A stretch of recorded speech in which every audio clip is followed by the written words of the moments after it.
Awaken your spirit chosen ones. Power never slips away quietly. It leaks, it cracks, it screams on its way down. For centuries, history has shown us one simple truth. Those who rise by manipulation, control, and illusion never notice the exact moment they begin to lose their grip. It's not when the empire collapses, not when the crowds disperse, and not even when their mask falls off in public. It starts the second someone they underestimated, warned them, and they didn't listen. That warning, often laughed at, ignored, or mocked, becomes the very echo that haunts them while their world begins to unravel. You, the chosen one, weren't just a silent bystander to their downfall. You were the early alarm. You were the living reminder they dismissed until it became undeniable. What's ironic is that they thought you were powerless, yet your endurance became the very force that cracked their system. Funny, isn't it? They built entire schemes thinking they were playing chess, but forgot you were the one teaching them the rules of the board. And here's the fact most people miss. Every structure of control is only as strong as the fear it maintains. The second fear breaks, control evaporates. That's why they're spiraling right now, not because you fought them with their weapons, but because you outlasted the one thing they swore you'd never outgrow. So as they fumble, scramble, and tighten their grip on air, remember this isn't just collapse. This is prophecy unfolding, and you warned them first. Number 1, they laughed at the warning because they feared its accuracy. They laughed at the warning because deep down they knew it was true. Their reaction wasn't rooted in confidence, it was rooted in fear. When you spoke, when you exposed the cracks they were desperate to cover, they didn't hear empty words. They heard a mirror reflecting back the collapse they already sensed in themselves. That's why the laughter was loud, almost exaggerated. It was never about mocking you.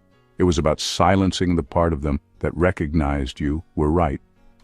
People who feel secure don't need to laugh at warnings. They analyze, they respond, they prepare. But people who are terrified of being exposed, they resort to ridicule. It's their shield, their last attempt to disguise panic as strength. In dismissing your words, they weren't dismissing you. They were denying their own reality. That's why their reactions were so sharp, so defensive. It wasn't because your words were weak. It was because your words carried too much accuracy for them to handle. What unsettled them most wasn't just what you said, but the timing of it. You spoke before the collapse became visible. You spoke when everything still looked stable from the outside. That's what pierced them. If you had waited until after everything was falling apart, they could have brushed it off as hindsight. But you warned them while their stage was still lit, while their image was still intact, and that made your voice impossible to erase. You became the living proof that someone saw through the illusion long before the curtain dropped. And here's the irony.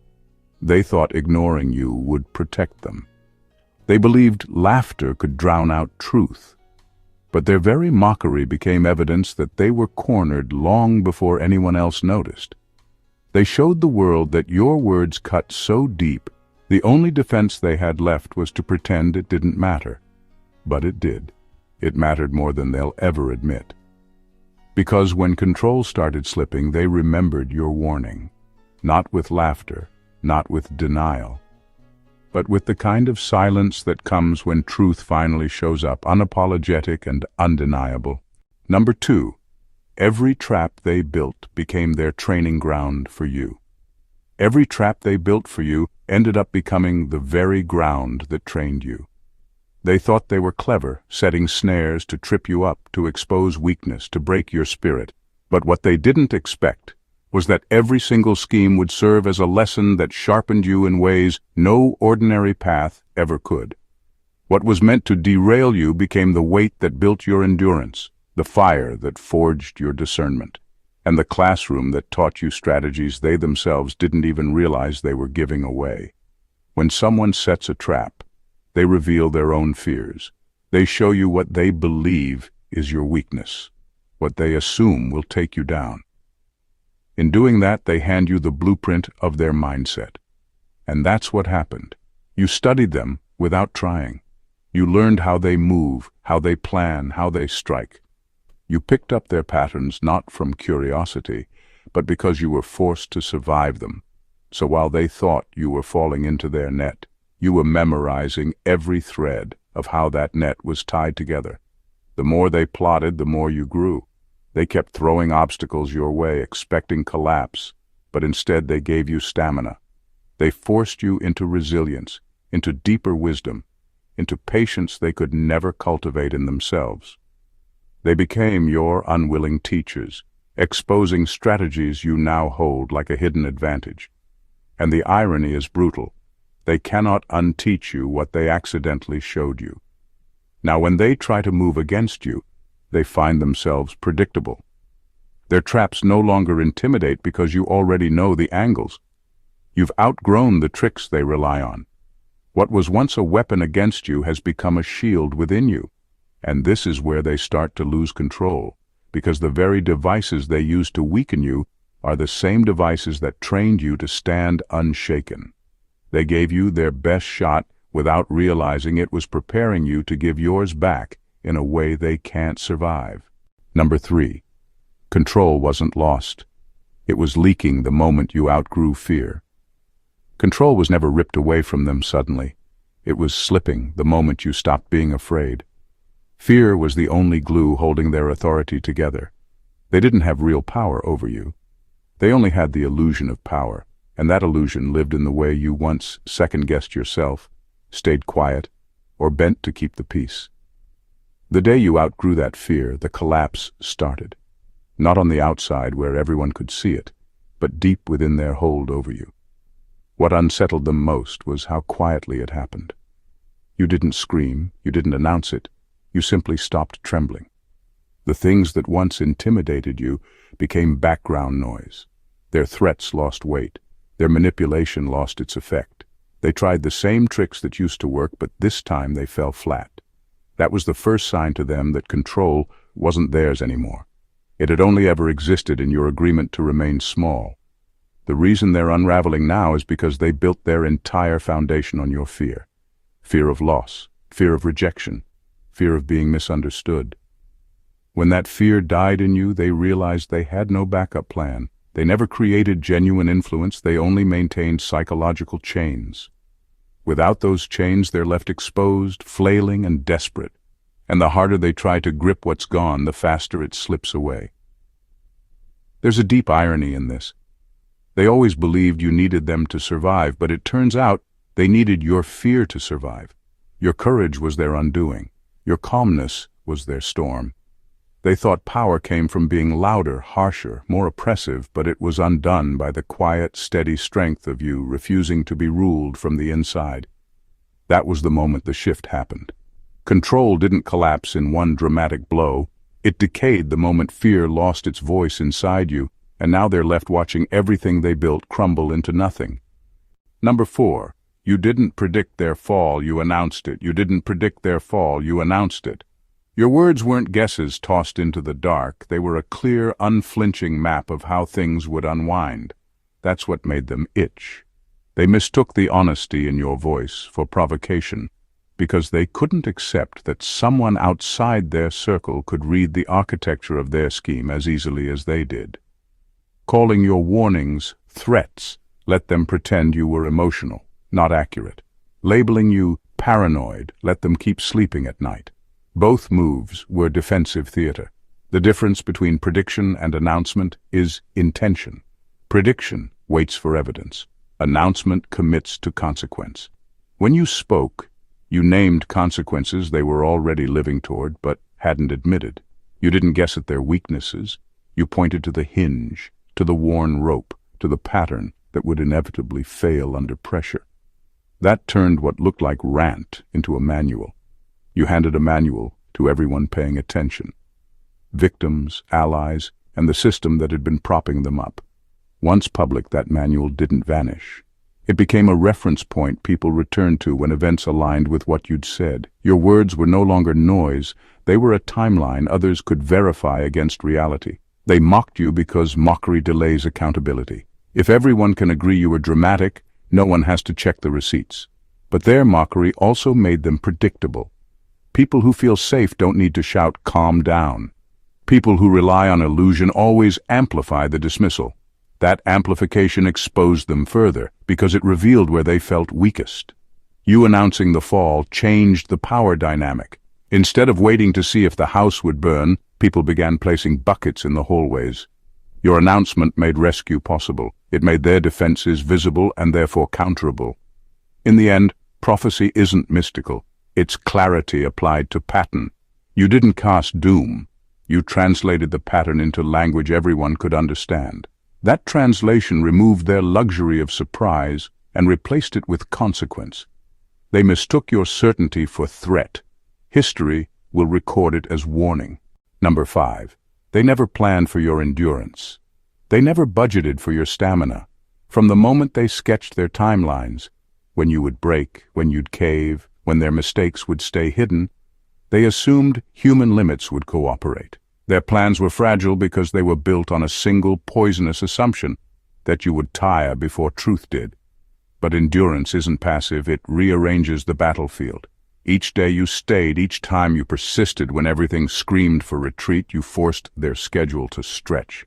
Their neat timelines began to fray at the edges, then unravel entirely. Their strategy relied on attrition. Wear you down with small humiliations, edge you into doubt with slow, grinding pressure, and eventually you'll fold. They counted the hours like a currency they could spend against your will. What they didn't understand was that endurance converts time into power. The extra days you gave yourself weren't wasted. They were the compound interest of resistance. While they chased quick wins, you accumulated lessons, allies, and a refusal to be hurried into surrender. That quiet accumulation was invisible to them at first, too slow for their appetite for control, but it became unstoppable because it worked on a different rhythm. Endurance changes perception. Where they expected to find exhaustion, they found resolve. Their projections, graphs, threats, whispered predictions looked smart on paper until reality stretched longer than their worst-case scenarios. Each of their deadlines that expired without your collapse betrayed how hollow their confidence was. People who plan for short fights panic when given a marathon.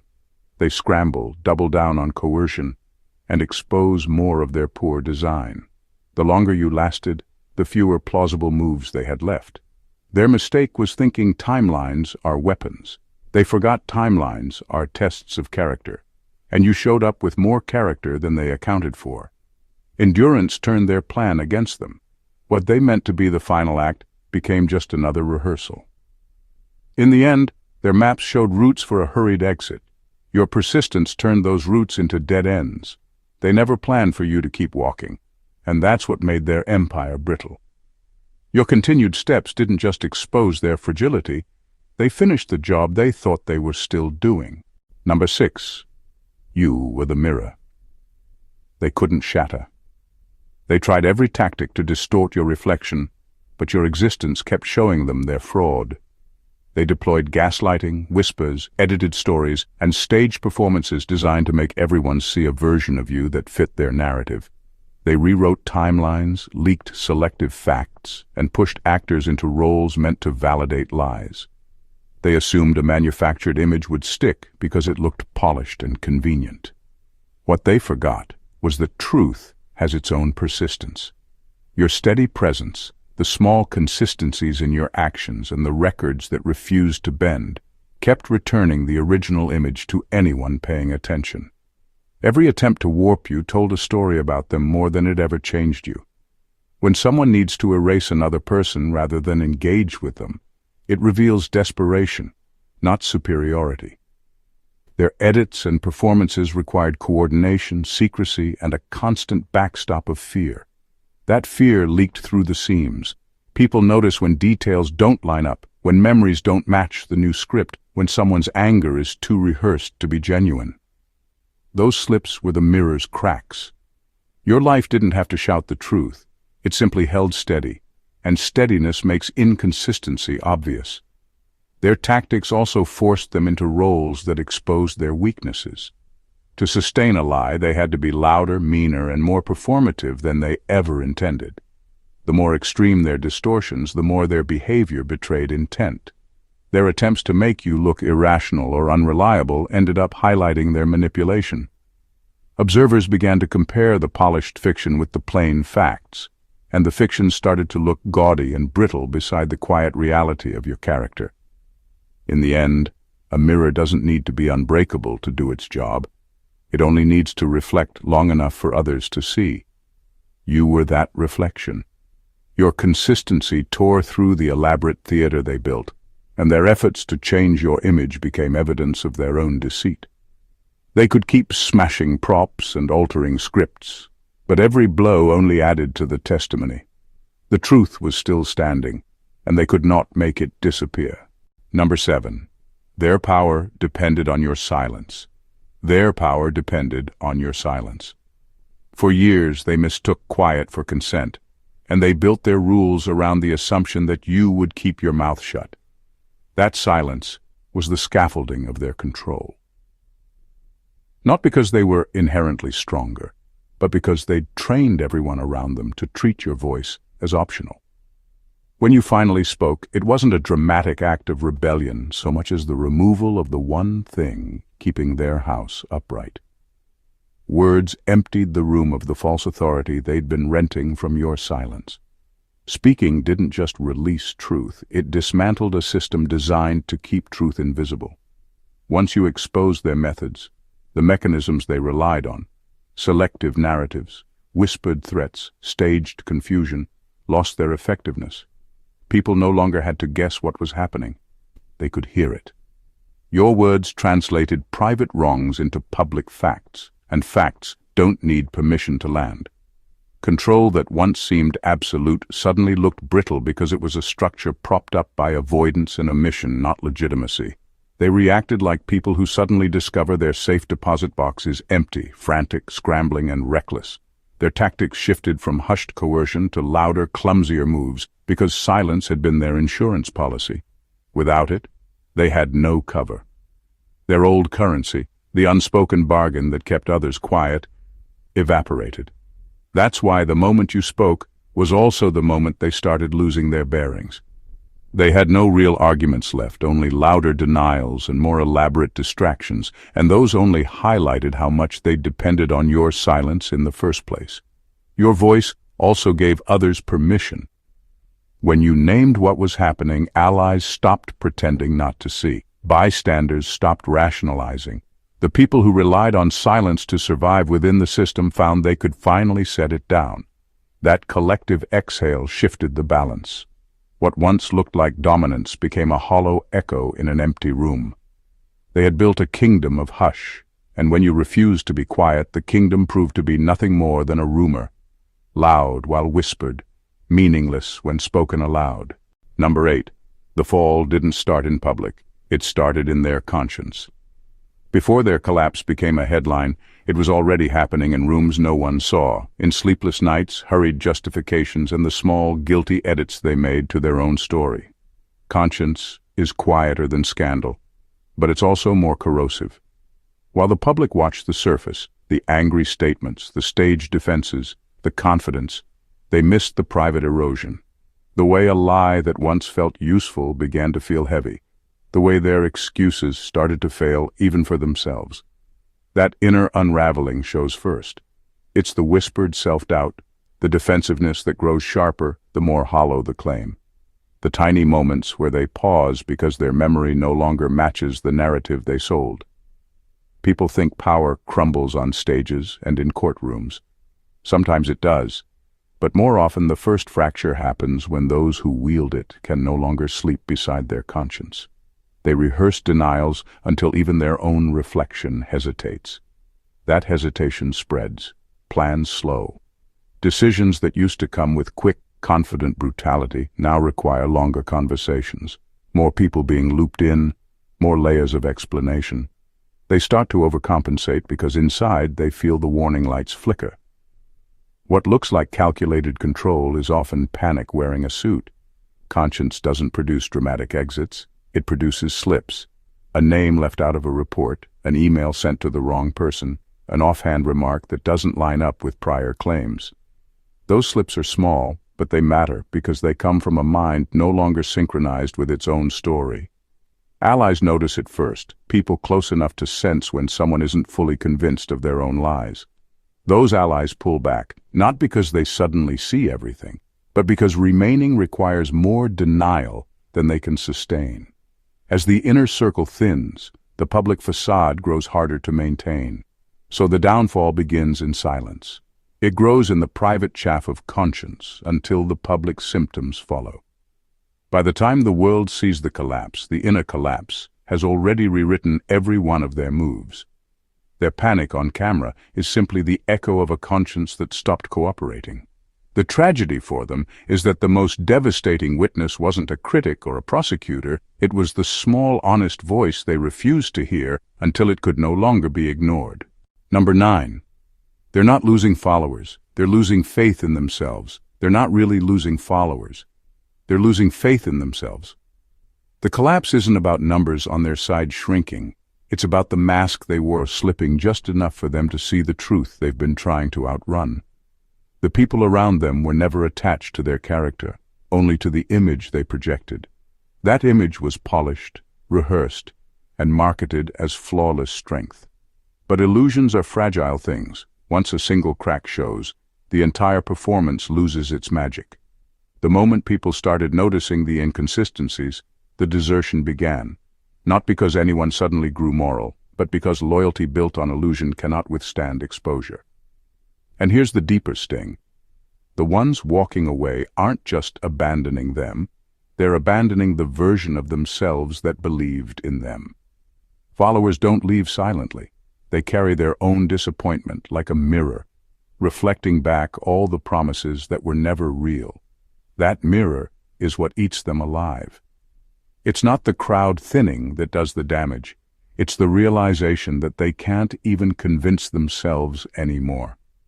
Once self-belief erodes, control over others becomes impossible to sustain. That's why their voice grows louder now. Why the displays of confidence seem more aggressive. They aren't trying to persuade the crowd. They're trying to persuade themselves. Every speech, every denial, every attempt to tighten their grip is less about saving the followers and more about saving the illusion inside their own head. But illusions demand energy, and desperation burns it faster than conviction ever could. The irony is that you never needed to convince their followers to walk away. All it took was a glimpse behind the curtain, a hint of what you'd been saying all along. That glimpse doesn't just change the crowd, it changes them. Because once they see that even their own reflection doesn't believe the story anymore, they know the performance is over. They're not losing people. They're losing the only audience that ever truly mattered. Themselves. Number 10. You made survival look like rebellion. You made survival look like rebellion, and that's what rattled them most. They had mapped out your defeat with precision, convinced that if they couldn't silence you directly, life itself would eventually wear you down. Their design was simple: drain your spirit, break your will, and watch you collapse under the weight of constant pressure. What they didn't anticipate was that every time you refused to bow, every time you chose to keep breathing, thinking, and moving forward, you were committing the boldest act of resistance possible. Survival wasn't passive, it was active warfare against the script they had written for you. They couldn't grasp it because to them, victory meant destruction. If you weren't shattered, they weren't winning. And yet here you were, still standing, still intact, still refusing to let their narrative dictate your ending. That in itself was rebellion. They wanted spectacle, some dramatic fall they could point to as proof of their dominance. What they got instead was your quiet persistence, which humiliated them more than any outburst ever could. There's nothing more unsettling to a manipulator than realizing their most carefully constructed plan only made you stronger. Your unbroken state turned into a statement. Without words, you exposed the fragility of their design.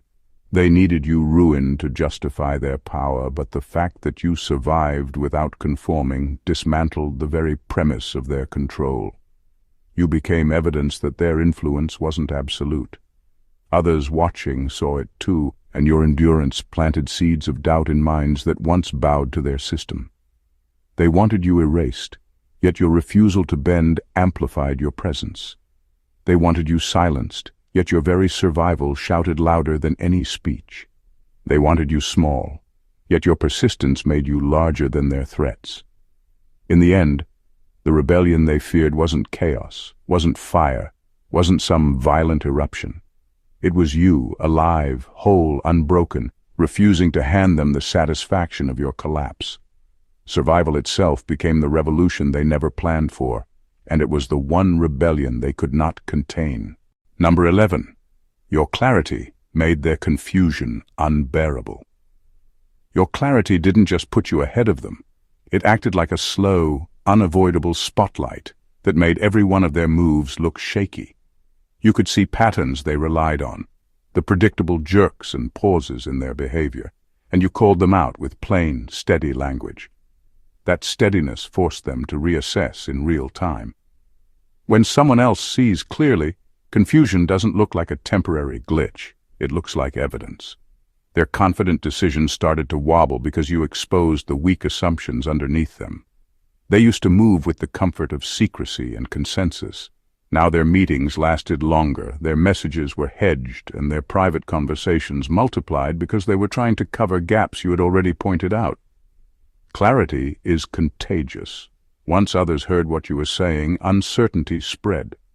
They found themselves double-checking plans they had once pushed through without a second thought, asking allies for confirmation where they used to give orders. That hesitation spoke louder than any denial. It showed they were no longer certain of the outcomes they had promised. Your clarity also rewired how outsiders interpreted events. People who watched you speak could compare your observations to reality. When your timeline matched unfolding facts, the contrast between your precision and their scrambling became obvious. Supporters who had once nodded at their theatrics began to notice the difference between someone who explained moves and someone who reacted to accusations. That shift undermined the performative confidence they'd been selling. They reacted by trying to complicate things, throwing jargon, layers of excuses, and aggressive rebuttals at the problem. Complexity was their last attempt to regain control. Complexity buys time, and time was the one thing they thought they still owned. Instead, it made them look defensive and increasingly out of sync. People began to prefer the simplicity of your truth to the contorted explanations offered in their defense. In short, your clarity didn't just inform, it destabilized. It forced them into the uncomfortable work of re-evaluating themselves in public, which is where authority goes to die. Their confusion was not an accident, it was the visible outcome of being outread and outseen. You didn't just win the argument, you changed the scoreboard everyone else was watching. Number 12. Their legacy is now your testimony. Their legacy has become your testimony, and that reversal is the sting they never planned for. They thought their version of events, the lies, the carefully managed image, the illusion of control, would be the only story that remained. They imagined history would remember them as the victors, the ones who set the stage and defined the script. But the very structures they built to preserve themselves have turned into evidence that preserves you. What they left behind doesn't reinforce their greatness, it documents their fraud. Every lie they told is now a record that points back to your truth. The manipulations, the edits, the smear campaigns, they were meant to bury you. Instead, they became receipts, permanent traces of their desperation to silence you. And receipts don't disappear, they accumulate.